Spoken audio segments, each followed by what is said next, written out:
Herkese merhaba arkadaşlar, kanalıma hoş geldiniz. Yepyeni bir video ile karşınızdayım. Arkadaşlar, bugünkü videomuzda başarılı ve karizmatik oyuncumuz Can Yaman'ın eski sevgilisi Diletto Leotta'dan yepyeni görüntüler geldi.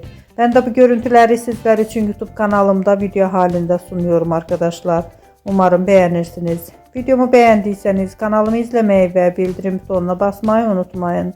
Şimdilik benden bu kadar olsun. Yeni videomuzda görüşmek üzere. Hoşça kalın.